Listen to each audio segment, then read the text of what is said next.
Allah okutaasa omuliro n'akuyingiza ejjana ow'ekitiibwa Allah tabaraka wa ta'ala aba amaze okuwa obuwanguzi bwa akhira. Ow'ekitiibwa Allah tabaraka wa ta'ala agati waman zuhziha ani nnaari wa udkhila aljannata faqad faaz wama alhayatu dunya illa mataa'u lghurur. Omuntu Allah gwawonya omuliro n'ayingira ejjana aba amaze okwesiima. Wadhalika fil akhirah, ekyo ku lunaku lw'enkomerero. So baganda bange ab'ebitiibwa, tubakuutira omuntu okwewangulira obulamu bw'ensi n'obulamu bwa akhira, obulamu bw'enkomerero. Amma omulamu bw'ensi tubuwangula na kugondera Allah, na kugondera mbaka wa Allah. Amma obulamu bwa akhira tubuwangula na kukola bituyingiza jjana na bitwewazisa muliro. Barakallahu fikum, jazakumullahu khair. Wa fika barakallahu wa jazakallahu khaira. Tusaba ekitiibwa Allah tabaraka wa taala atugase n'ebigambo ebyo Sheikh ebyakulembedde kubeera nga atutuusaako. Kibuuzo kye tugenda okusooka nakyo kigamba nti Sheikh, assalamu alaikum wa rahmatullahi wa barakatuh. Alaikum assalam wa rahmatullahi wa barakatuh. Gamba nti Sheikh, tukkirizibwa okuziika omuntu atali musiraamu era tufuna mpeera ki? Okuziika atali musiraamu kikkirizibwa, wabula ekituufu kiri nti tetulina mpeera gye tufunamu. Nabbi sallallahu alayhi wa sallam oba otunuulidde byayogera ku mufu afunikako empeera, ebyogera ku musiraamu. Man tabia aljanazata, agoberera omufu hatta yusalla alayhi, tuusa waasaalirwa. Mukaafu tebamusaalira. Allah muwa qiraat, empeera enkanankana qiraat, era agoberera janaza oba omufu okutuusa hatta yudfana, okutuusa waziikibwa, afuna qiraatan, empeera ya qiraatu bbiri.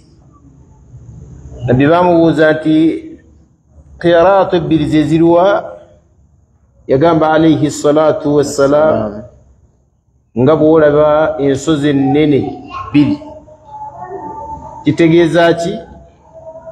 Kitegeeza nti qiraat ogyewangulira ku oyo omusiraamu, oyo afiiridde ku busiraamu ng'asaalirwa, azingibwa, anaazibwa, n'aziikibwa. Amma omukaafu, wabeera nga gw'ogenda okuziika mukaafu, osobola omuziika, tetusobola kubeera nga tufunayo empeera yonna. Kigambo Nabbi sallallahu alayhi wa alihi wa sallam kyagamba Ali, namuga tugenda oziike kitaawo, kiina kye kitegeeza. Kitegeeza nti abakaafu tubakola ki? Tubaziika. Wabula tuba tumuziise, tewali mpeera yonna gisobola kugamba nti gye tufuna ku mukaafu. Abawali bagamba nti omukaafu yadde nga tafunikako mpeera mu kumuziika, wabula okulambuula kabbuli ye olw'enniya ennungi, Allah tabaraka wa ta'ala asobola okuwa empeera mu kulambula kabbuli yonna.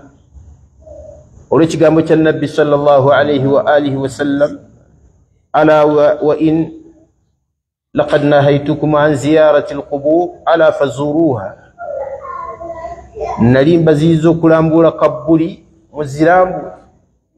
Lwaki? Fa innaha tudhakkirukum almaut, kubanga okulambula kabbuli kukujjukiza okukola ki? Okufa. Ebeere ya musiraamu, ebeere ya mukaafu, oli bw'atuukawo n'agitunuulira ategeera nti enkya luli nange ngenda kufaanana ng'oyo. Ategeera nti ddi abantu bano baaliwooko mu nsi nga batambula nga bwenkola ki? Bwentambula.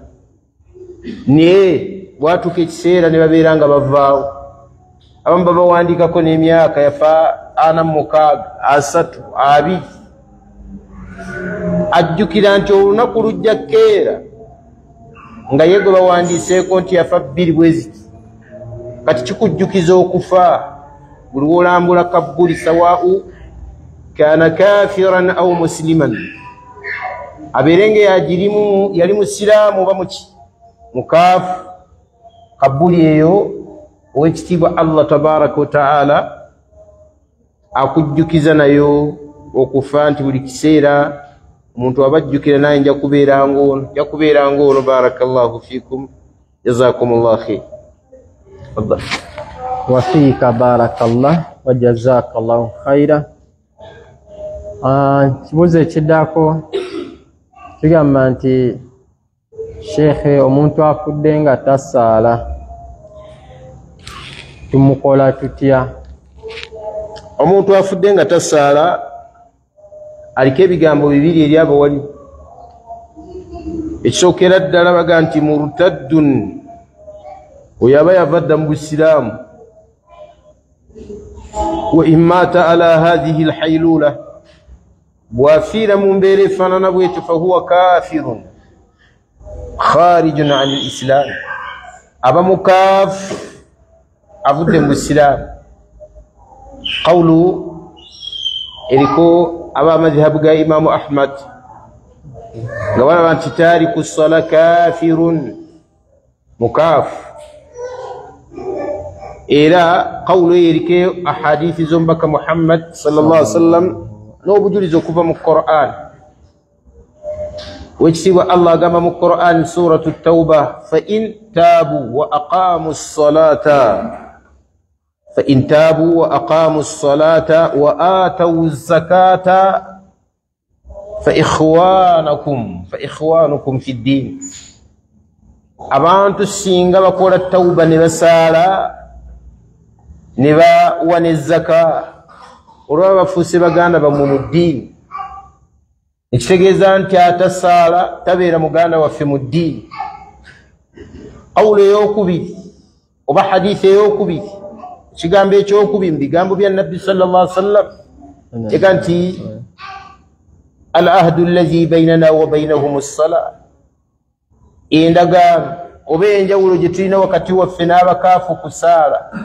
Faman tarakaha faqad kafar, aliko essala abeera mukaafu.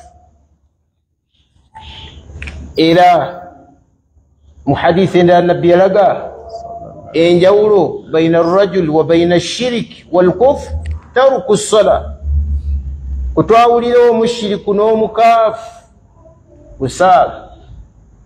Omusiraamu aleke essala imma ezokuba nga mushiriku au kafir oba mukaafu. Ekibeera nga omusiraamu wabanga afudde ng'afiiridde ku butasaala asobola okubeera nga obusiraamu abukoze ki? Qawlu ey'okubiri baga taariku ssala yuqtalu haddan, teyeetaaga na kulinda kufa bufi, ayina kuttibwa nga ye haddi ye. Taruku ssala, okuleka essala, yuqtalu haddan, oli aba alese essala tumukwata ne tumutta nga ye haddi ye mu busiraamu. Eyo qawlu ya madhhabu ga Imaamu Shaafi nga baga nti tumulinza abeere nga attibwa buttibwa. Nekibeera nga okuleka essala kigambo kinene, wabula nze ekigambo kyenanywererako, omuntu aleka essala abeera mukaafu. Wallahi kasi omuntu alemererwa okusaala aba asinzaani. Kyawandiikibwa eri abayivu okuva edda nedda, allazi la ya'budu Allah ya'budu ghayrahu, atasinza Allah atasaala aba asinza kitali Allah tabaraka wa taala. Ekinula ennyana kiva mu kibeere. Bugana okusinza Allah kiba kitegeeza waliwo ebikola ki? Ebikuyinula, ebikulemesa okusaala ebitali Allah tabaraka wa taala. So omuntu bw'agaana okusaala, bino ebigambo wammanga bye baddiriza oluvannyuma lw'okumutegeera nti abeera mukaafu. Bagamba ekisookera ddala la yukaffanu takfiina islaamiya, aleke essola tazingibwa nzingibwa yaffe ya kisiraamu. Wala yughsalu taghsilan islamiyya, tanaazibwa naaza ya kiisiraamu. Wala yusalla alayhi, tasaalibwa. Wala yudfanu fi maqabiri almuslimin, tetumuziika nawe tuziika basiraamu baffe, tumutwaleeyo bakafu banne gye babe singa abafiiridde kubutakola ki, kubutasaala. Wallahu ta'ala a'lam. Allahu akbar. Barakallahu fika wa jazakallahu khaira. Nagamba nti shekhe saba kunyumiza ku kiswa Firauna la'anatullahi alayhi bwe yazimbira omunaala n'akuba akasaale mu bbanga ng'agamba nti Allah amukubye akasaale. Byogerebwa nga baga nti Firauna yazimba omunaala olwa kissa emanyikiddwa min qisasi alqur'aniya. Kissa eyo waliwo omusajja mu'minu ali Firauna, yali musajja mukkiriza mu bantu ba Firauna. Amu n'okubeera nti Firauna yali yeeyita Katonda, naye waliwo omusajja ng'ali mu bakkiriza naye ng'ali mu bantu ba Firauna, era ng'awangaalira mu lubiri lwa Firauna. Yagenda atangaaza Firauna nga baagala okutta Muusa alayhi salatu wassalam, ataqatuluuna rajula an yaquula rabbiya Allah, mwagala okutta omusajja olw'okugamba nti Allah ye mulezi wange. Ataqatuluuna rajula, n'agenda ng'aba n'akasha, lwaki mbakoola okudda eri obuluŋŋamu, munkoola kudda eri obubuze. Ebigambo byayogera ebyo abawalimu baga nti biina kye byaleeta ku mutima gwa Firawuna. Bwe bireeta ekintu ku mutima gwa Firawuna, Firawuna n'atandika okutya nti wandibanga waliyo Katonda ekituufu, naye njagala kumubuuza. Katonda yayina waziiri gwe bayita minisita omubeezi, baali bamuyita Haamaana. N'avuga ti Haamaana, lagira banzimbire omunaala, omunaala ogwo mbeere nga ngulinnyako ngende waggulu eyo ndabe Katonda wa Muusa oyo. Naye Muusa ndaba alimba. Ekyo Allah kyayogera mu suratu Ghafir. Ekati waqaala Firaun ya Haamaana ibnu li sarha, owange gwe Haamaana lagira banzimbire omunaala, ng'omunaala ogwo muwanvu.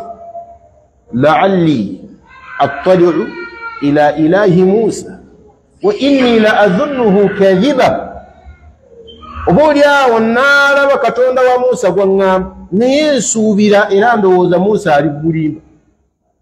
Naye abawali baga nti Firawuna yayogera ebyo ng'ekituufu amanyi nti Muusa alayhi salatu wassalamu ala alhaq wa ala as-sawab, Muusa yali ku mazima.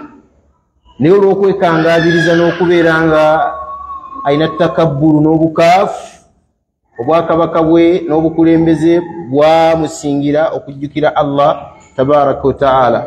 Bangi bawali bagamba nti ebyo Firawuna yabyogera naye teyalinnya munaala, teyalinnya.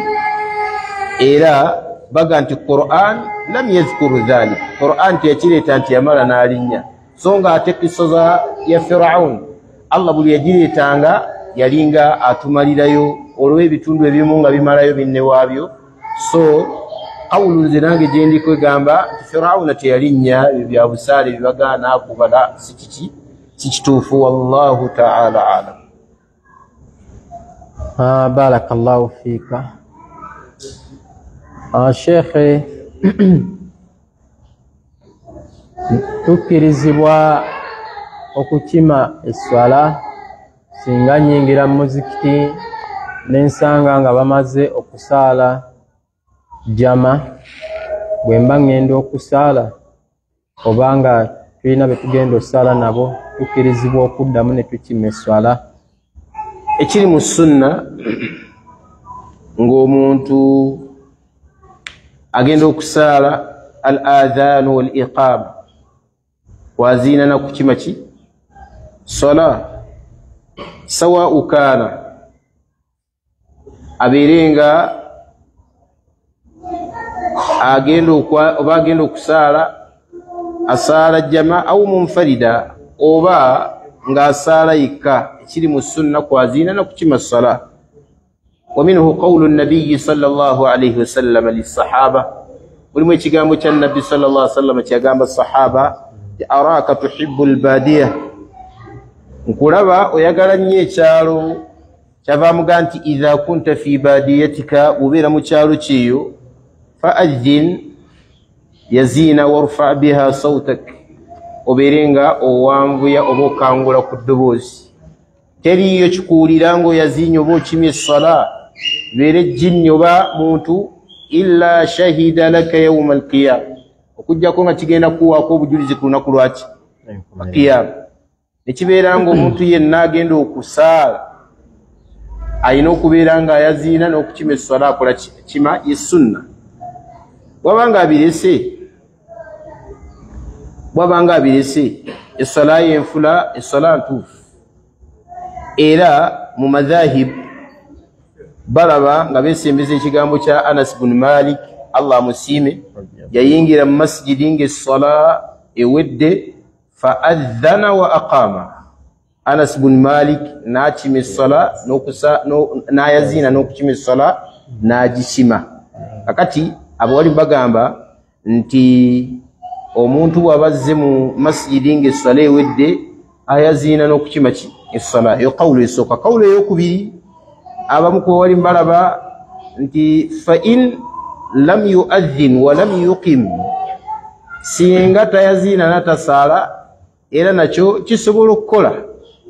Era kyekigambo kya Imamu Nakhai, kyekigambo kya Hassanu al-Basri n'abalala mubawalimu nga balaba nti omuntu asobola okuyingira mu masjidi nga bamaze dda okusaala ye n'atandika butandisi sala. Naye Imamu Hassanu al-Basri ye agamba nti naye nze gyendi ekisinga obulungi kukima sala. Kyekigambo kya Imamu al-Basri ye agamba nti nze gyendi ekisinga obulungi omuntu waba ayingidde nga bamaze dda okusaala okubeera nga akima essala n'alyoka akola n'asaala n'atayingira butereevu mu ssala. Wallahu ta'ala alamu kyekisinga obulungi. Omuntu wabanga azze nga bamaze okusaala okwaziina tekubeera kwa tteeka kuba bali baba bakoze eki bamumalidde akima bukimi ssala. Wal ilmu inda Allah. Barakallahu fika wa jazakallahu khaira. Sheikh saba kuntangazaamu waliwo mwalimu yasomesa nawira asomesa nti kabaka wa Bungereza oba obwakabaka bwa Bungereza buva mu lulyo lw'ekitiibwa Nabi Muhammadi sallallahu alaihi wasallam. Saba kuntangaza mu kigambo ekyo. Hadha la ilma lana fiha. Ekyo tetukiinaako ilmu, tetukimanyi. Wabula tekirina kye tutwongera ku ddiini nti oba kitukendeezeeko. Okuba nti kabaka wa Bungereza yava mu lulyo lwa Nabbi oba balina akakwate, kyongera ki ku ddiini yange? Era kyongera ki ku ddiini y'omuntu? Idhan ikhwani, tukutira abantu tubeere nga tufaayo ku bintu ebyongera ku ddiini yaffe. Barakallahu fikum, jazakumullahu khairan. Wa fika barakallah. Sheikh, kikirizibwa omusajja okukuza enviiri ne zituuka ne mu bulago? Nabbi waffe Muhammad sallallahu alaihi wasallam ekituufu kiri nti yayinanga enviiri nnyingi. Mulimu hadithi sahabiya yajja n'abuuza mama waffe Aisha radiyallahu ta'ala anha, n'amugamba nti Nabbi yali afunyisa ki ewuzu. Bwe yamugamba n'amugamba nti Nabbi sallallahu alaihi wasallam yali afunyisa saa ebeeramu 4 amdad osene embatwe ez'ebinyeebwe mbatwe ennene 1 2 3 4 yisaa bagibalamu liitanga 4 ku 5 nabbi yali anaabisanga nga afunye janaba amakulu yisaai. Akati Aisha bwe bamubuuza nti nabbi yali anaabisa ki yabagamba saa. Omukyala n'amugaa nti walakinnani naye nze enviiri zange ki mpitirivu. Aisha n'amugaa nti lakad istakhdamaha man huwa aktharu min sha'ran, yali agikozesezzaako mu kunaaba yali akusinga enviiri. Era kigambibwa nabbi sallallahu alaihi wasallam enviiri ze zaakoonanga eno wansi w'amatu ku bino namulagaya w'amatu, nga enviiri zikoma oluusi nga zigwa ne kuliwa. Era yazikwatanga nabbi n'azaawulamu n'aziteekamu ekkubo wakati wano alayhi salatu wassalam. So yalina enviiri nga nnyingi, wabula ekyo kiri mu ada y'Abawarabu n'Abazungu. Enviiri zaabwe abasajja n'abakyala bazikola ki? Naye si tteeka omusajja okukuza ki enviiri. Amma mu ada yaffe y'Abafirika, kubanga qaida ega nti al-aada muhakkam, ada yaffe y'Abafirika si kyangu kusanga Bafirika ffe nga tukuza ki enviiri. Tulamuza ada, tulamuza embeera yaffe gye tumanyi abakuza enviiri babeera bakyala. Era Obusiraamu bwawa enviiri z'omukyala ekitiibwa ekitabangawo. Wallahi n'emikolo gya hijja omukyala bwe tuba tumusalako takkirizibwa kusalibwa mutwe omusaleko enviiri, wabula bamuggyako mithla al-anmila, bamuggyako nga bw'olaba ekiseera kino okuva wano okutuuka wano tebakendeezaako ku nviiri ze, era enviiri ze bazimulekera. Era tutera okukuutira amasomero g'Obusiraamu timuwe ekitiibwa ebyo nabbi waffe Muhammad sallallahu alaihi wasallam kyeyawa byekyawa ekitiibwa. Muwe ekitiibwa ebyo shariya yaffe byawa ekitiibwa. Mu bye baawa ekitiibwa y'enviiri z'omukyala, kubanga kyakwewunda kye. Ate mu bye baawa ekitiibwa ku musajja kyekirevu ky'omusajja, obutakikwatako yadde oluviiri, okuleka ekirevu ky'omusajja. Abaana batera okukulakula mu masomero ago, ogenda okulaba nga abasomesa bavuddeyo nga bayomba ti omwana ekirevu akikuze ennyo ne bamutwala mu saaluni sibu bakisaleko. Enkola mbi.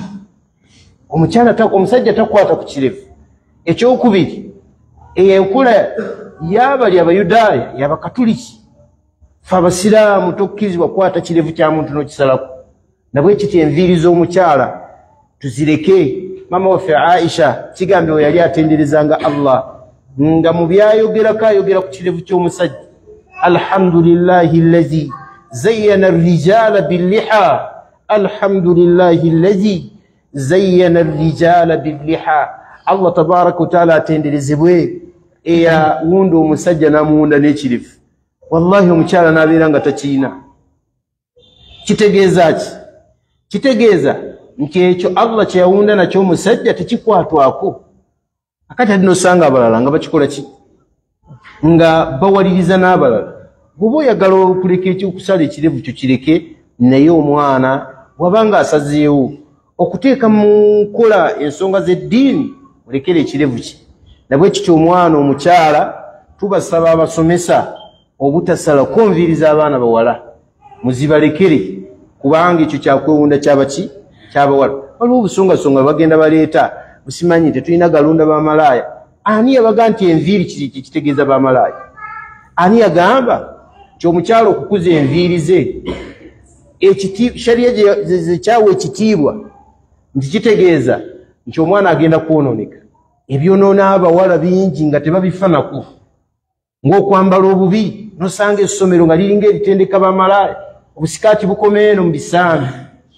Nosanga amasomero agamu sebo gegundulidde, agamu kati gambala na mpale, baana bawala babambaza mpale. Subhanallah. Omwana n'akula nga aliko ekikolimo kya Allah tabaraka wa taala. Omwana n'akula ng'aliko obusungu bwa Allah tebabitunuulira naye n'atunuulira ekyenviiri obusiraamu ne shariya kikyawe ekitiibwa ekyenkomeredde ekifaanana bwe kityo ng'okutuuka ne mu mikolo gya hijja nabbi yasabira omuntu gwe basazeeko enviiri omusajja yagati Allahumma arhamul muhalliqin Allah saasira be basazeeko enviiri mu mikolo gya hijja sahaba naga nti wal muqassirina ya rasulallah n'abakendeezezaako obukendeezi nabbi n'asirika naga nti Allahumma arhamu almuhalliqina ay Allah tabaraka wa taala saasira abasazeeko enviiri akawalaatu sahaba naga nti wal muqassirina ya rasulallah nabbi naga nti Allahumma arham almuhalliqina Allah tukusaba osaasire abasazeeko enviiri kawalaata mu biseera bya hijja sahaba naga nti wal muqassirina ya rasulallah nabbi naga nti wal muqassirina ku mulundi gwakusatu naye omukyala tebamusalako nviiri mu kijja wamu nekufuna kawalaata basikendeezaako bukendeeza butono olw'okukuuma ekitiibwa ky'enviiri z'omukyala nemusala mwana omuwala nomusala akawalaata enkola si nnungi babawala kata emitwe enkola si nnungi era kwawukana ku shariya barakallahu fikum so ababadde bakikola bakiveeko si nkola ya ddiini والعلم عند الله تفضل بارك الله فيك وجزاك الله خيرا شيخ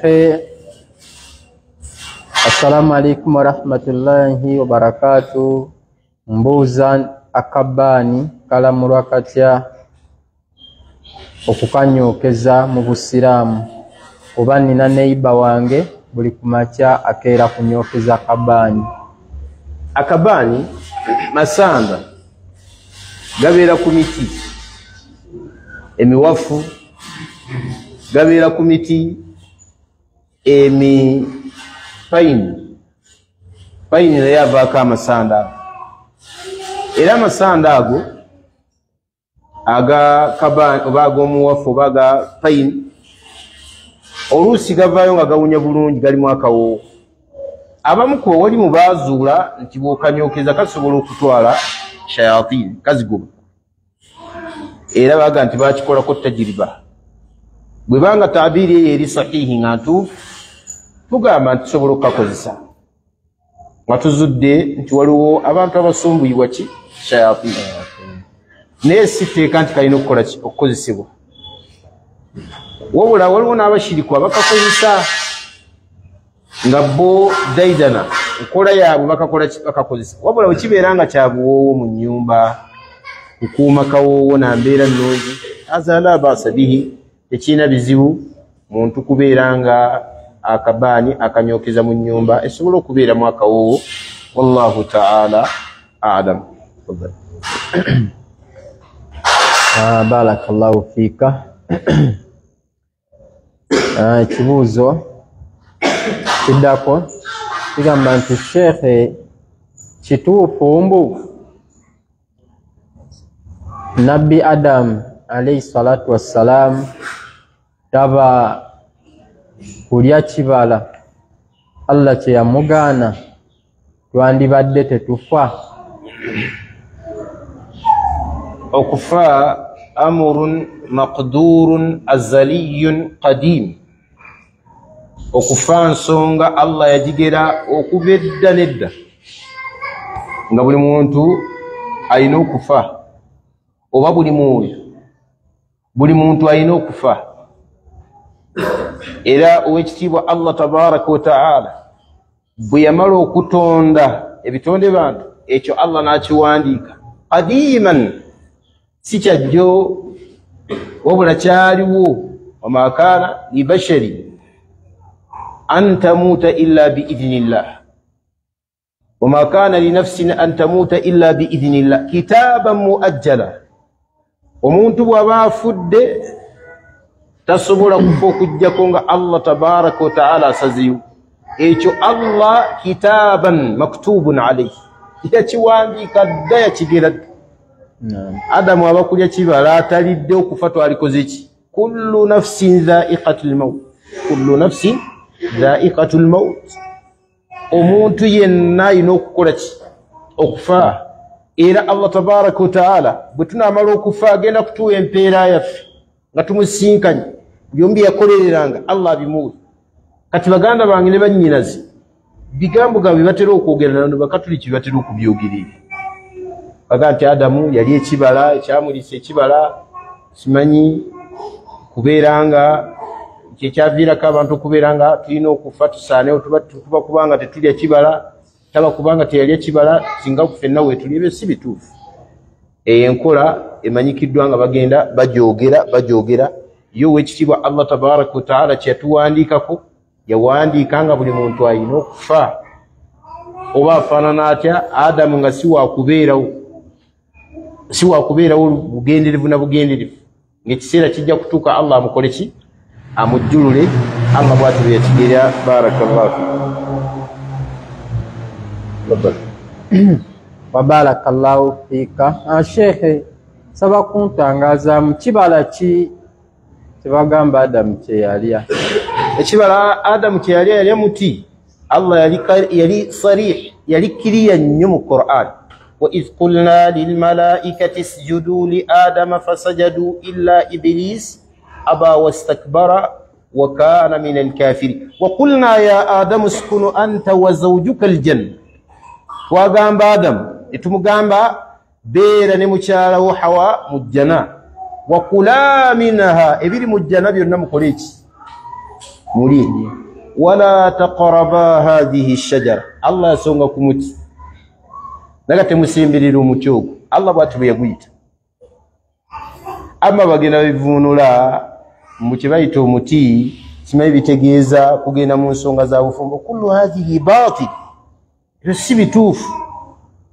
Omuti gubeera muti. Allah yali badde agutugamba oba nabbi yali badde agutugamba mu sunna. Naye ogamba mbu simanyi balina kye baakolawo. Allah yaguyita muti wala taqraba hadhihi shajara, temusemberera muti ogwo fatakuna mina adh-dhalimin, mbeera bali azama.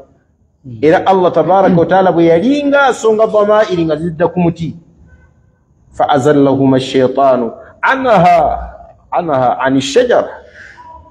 Sitaani ne baseereza ku muti bagenda okumaliriza nga bakoze ki nga bagulidde. Kati okulya omuti kyekyo Allah yakiyita muti, talina kye yakiyita. Era omuntu waga nti kibala ki baleeta tawilaati ezikwatagana n'ekibala ekyo ne baga nti gwali mutini abala ne bongerako ebigambo bye baayogera. Naye ala kulli ye Allah yaguyita muki muti. Kyetumanyi ku gwo nti gwaliko ebibala Allahu a'lam. Allah yasinga okumanya ebibala ebyo. Barakallahu fika. Barakallah. Sheikh batugamba nti Adamu alayhi salatu wassalam ne Hawa bwe baali mu jjana baali tebambadde naye nga tebawulira nsonyi buli omu gyali. Nti bwe baali ekibala Allah najjawo agamba nti Allah n'aleeta ensonyi wakati waabwe ne baba nga bafiiringa ensonyi. Ekintu ekyo kituufu? Kituufu. Allah tabaraka wa taala akyogera mu Qur'an nti bwe baamala okulya omuti atafiqa yakhsifani min waraqi aljanna. Ayo babwetu begamba batandika okunoga ebikoola byaki by'ejjana, batandika okweteekako ku bwereere bwabwe. Amakulu baali tebasobola kulaba bwereere okujjako oluvannyuma lw'okukola ki lw'okulya omuti. Wekitiibwa Allah tabaraka wa taala n'abaga nti abaayi ani yabagamba okulya omuti saabagaana kulya muti. Era Allah n'abayigiriza ebigambo ebyokwenenya kulya omuti.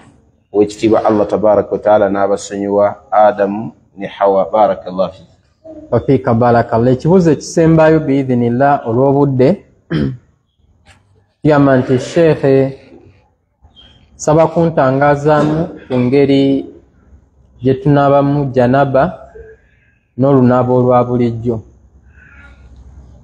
Janaba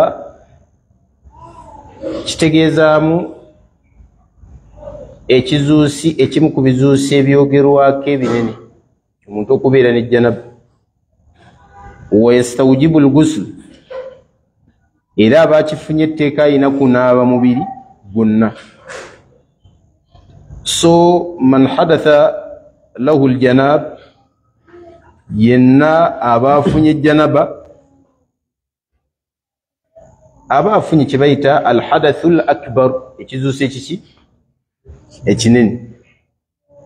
Ekizuuso ekinene ng'ekyo obusiraamu bwagenda nga bubinnyonnyola mu bye bannyonnyola mu kizuuso ekinene kisookera ddala bagamba nti ye muntu okuba nga waqa'a lahu al-jima' okubeera nga bagenze mu nsonga z'obufumbo, kitegeeza nti bafunye ekizuuso ekiki ekinene.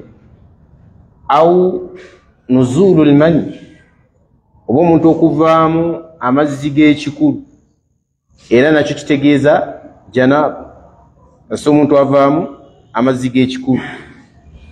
Abamu bayongerako mulhaqun bil janaba, omukyalo okugenda mu hayd bwagendamu kiba kitegeeza wavaamu era aba ayina ekizuuso ekyo. Abalala ne bongerako ku janaba kye bayita nifaasi, omuntu omukyalo okubeera nga agenda mu kuzaala, bwava mu kuzaala aba ayina okunaaba olunaaba olufaanana bwe luti. Era abalala bongerako okwerooterera in amna, bwavaamu era amazzi ago ag'ekikulu kitegeeza nti oyo ayina ekizuusi ekinene. Tunaaba tutya ekizuusi ekyo okubeera nga kituvaako? Eyo enjigiriza Allah yagiwaffe ffekka abasiraamu. Subhanallah, ahlu al-kutubi as-samawat, ahlu al-kitab, abannannyini kitabo abasookawo si kyangu musanga nga bayinayo ennaaba eri special nga bagenda okusinkana okwogerako Allah oba okwogera ne Allah oba okusinza Allah. Naye ffe tulinayo olufuna ewuzu oluli special, tulinayo olunaaba oluli special. Omuntu agenda okusaala bw'alina okufaanana. Bwe tuba tunaaba olunaaba olwo tujja kwesembesa olwa maama waffe Aisha ne bamaama baffe abalala baayogera bingi nga Juwairiya, kuba bo baalinga n'omubaka Muhammad sallallahu alayhi wa alihi wa sallam. Era maama waffe Aisha yagaa nti kuntu aghtarifu ana wa rasulullahi sallallahu alayhi wa sallam, nalinze nga nsena n'omubaka Muhammad sallallahu alayhi wa sallam fi ina'in wahid, twasenanga mu benseni emu, baafu emu, mu kyombo kimu. Era nabbi sallallahu alayhi wa sallam kaana awwalu ma bada'a bihi, yatandikirangako an ghasala madhakirahu, kunaaza bifo bye byakyama oba private parts. Oluvannyuma yakwatanga omukono guno ogwanaazanga ebifo byekyama n'agukuba ku ttaka, bw'agukuba ku ttaka n'adallaka n'akuutawo nga bw'agunaaza. Lwaki? Nti ebifo byekyama oluusi bibeeramu obuwuka obukyafu nga bufa na ttaka eryo.